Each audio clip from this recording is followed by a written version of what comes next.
Assalamualaikum. Selamat sejahtera. Selamat datang ke channel Cikgu Maya.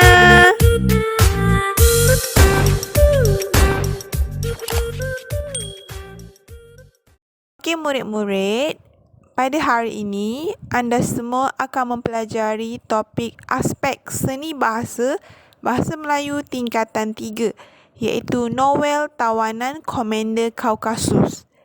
Jadi pada video kali ini saya akan memfokuskan terhadap dua perkara sahaja, iaitu watak-watak penting yang ada dalam novel dan juga sinopsis novel tersebut.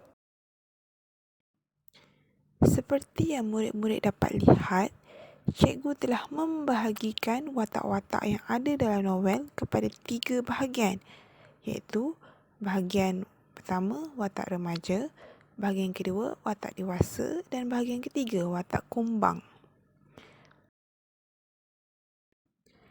Jika sebelum ini murid-murid sudah mengenali watak-watak yang ada dalam novel, maka selepas ini murid-murid akan mengetahui turutan peristiwa-peristiwa penting dalam novel, iaitu sinopsis.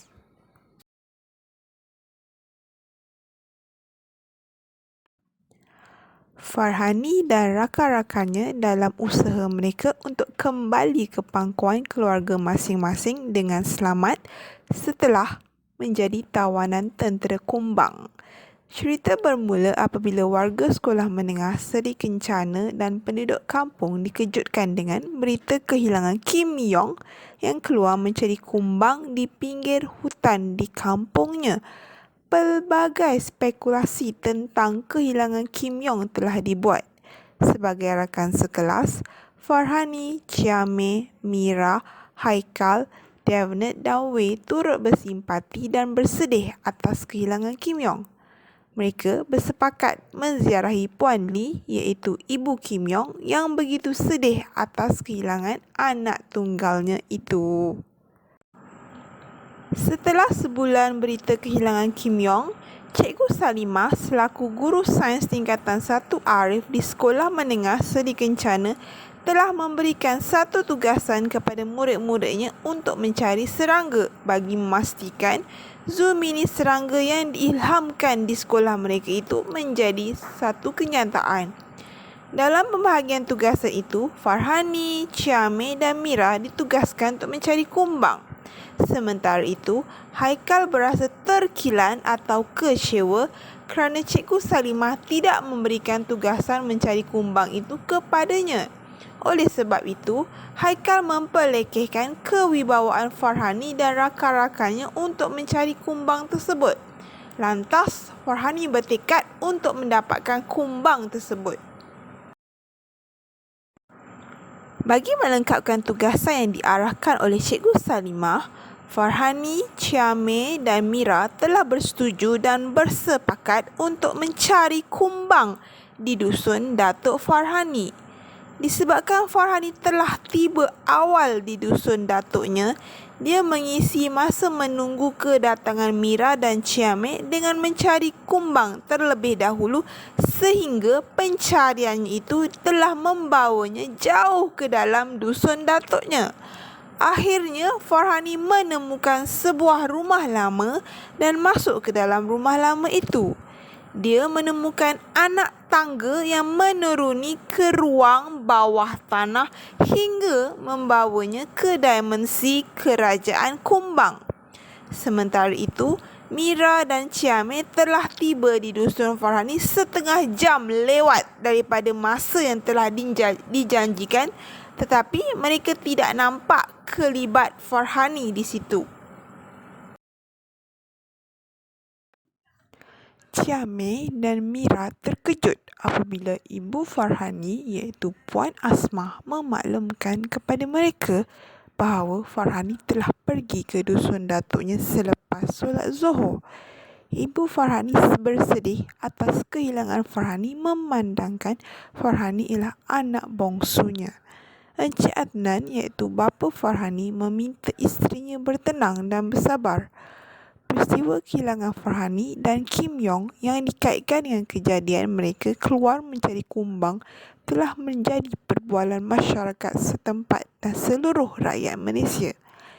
Cikgu Salimah berasa bersalah atas kehilangan Farhani. Dia mengajak murid-murid di kelas tingkatan 1 Arif menjejaki kehilangan misteri Farhani di Dusun Datuk Farhani. Di dalam Dusun Datuk Farhani, mereka telah menemukan sebuah rumah usang. Haikal telah mengajak Devnet dan Wei untuk kembali semula pada malamnya untuk menjejaki kehilangan Farhani di ruang bawah tanah di rumah usang itu setelah mereka menemukan sapu tangan milik Farhani. Kesilapan Farhani melangkah kakinya ke alam dimensi kerajaan kumbang menyebabkan dia telah ditawan oleh tentera Komander Kaukasus. Dia telah dibawa oleh Kumbang Bara untuk menghadap Maharaja Tanduk di sebuah istana. Selepas itu, Farhani juga telah dikurung di dalam sebuah tabung uji bersaiz besar di sebuah makmal rahsia Komander Kaukasus yang akan menjadikannya sebagai bahan uji kaji untuk mencapai impian Komander Kaukasus iaitu menakluki dunia dan menguasai manusia,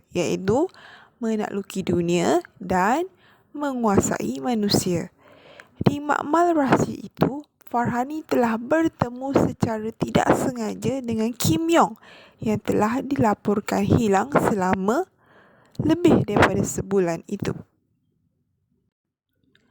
Komander Kaukasus merupakan seekor kumbang yang tamak dan gila kuasa apabila dia dan tenteranya cuba merampas tahta kerajaan kumbang dengan menggulingkan tahta Maharaja Tanduk dan giat memburu Puteri Cleopatra dan para pengikutnya sedang bersembunyi.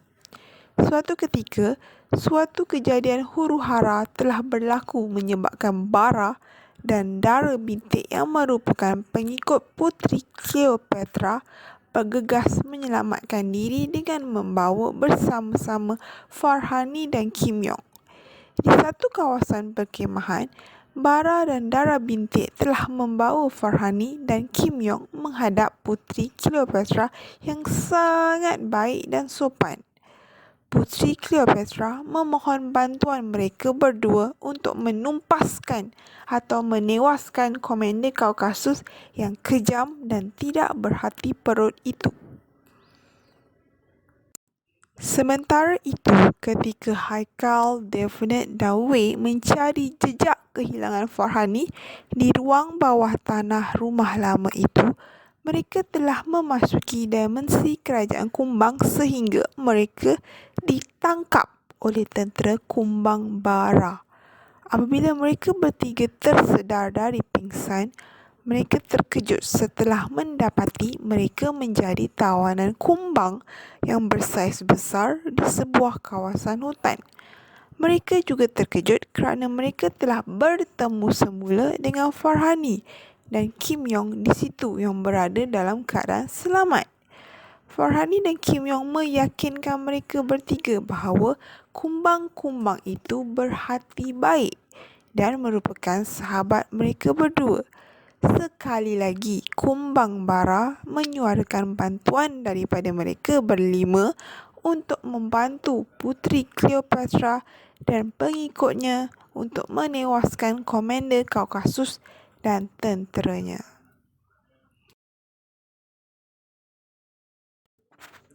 Tiba-tiba, mereka mendapat maklumat bahawa tempat persembunyian mereka itu dapat dikesan oleh tentera Kaukasus sehingga menyebabkan Puteri Cleopatra dan semua pengikutnya termasuk Farhani dan 4 orang rakannya terpaksa meninggalkan tempat itu. Setelah menempuh perjalanan yang memenatkan, akhirnya mereka tiba di tempat persembunyian baru. 5 buah kemah berjaya didirikan. Tidak lama kemudian, tempat persembunyian mereka telah diserang hendap oleh tentera Komander Kaukasus setelah mendapat maklumat daripada si pembelot, iaitu Dara Bintik. Dalam serang hendap itu, Haikal, Devnet dan Wei telah ditangkap sekali lagi dan ditawan oleh tentera Komander Kaukasus bersama-sama dengan Puteri Cleopatra dan Bara. Namun, dalam serangan hendap itu, Farhani dan Kim Yong berjaya menyembunyikan diri masing-masing. Maharaja Kaukasus yang telah menaiki tahta kerajaan Kumbang dengan cara menggulingkan Maharaja Tanduk itu berasa sangat marah apabila Kim Yong dan Farhani gagal ditangkap. Maharaja Kaukasus mengarahkan tenteranya segera mencari Kim Yong dan Farhani yang amat diperlukan untuk dijadikan bahan uji kaji bagi mencapai impiannya, iaitu menakluki dunia dan manusia.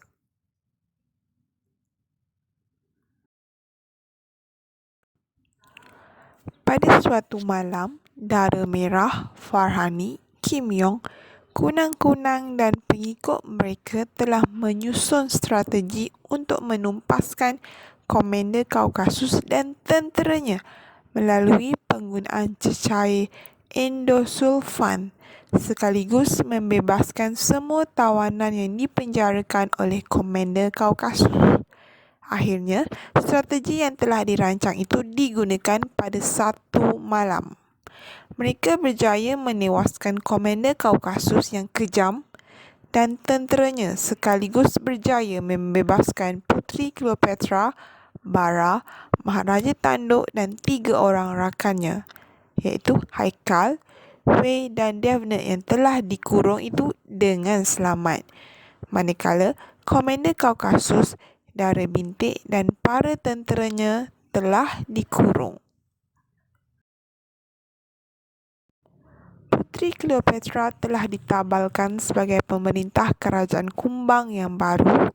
Puteri Cleopatra terhutang budi atas kerjasama dan bantuan daripada Farhani dan 4 orang rakannya. Sebagai tanda terima kasih, Puteri Cleopatra menghadiahkan sebuah lambang kebesaran kerajaan Kumbang yang diperbuat daripada logam perak berukir cantik kepada setiap seorang. Farhani dan 4 orang rakannya telah dibenarkan untuk kembali ke pangkuan keluarga masing-masing, namun mereka kecewa kerana kepulangan mereka tidak dapat dilihat oleh ahli keluarga disebabkan mereka telah menjadi halimunan.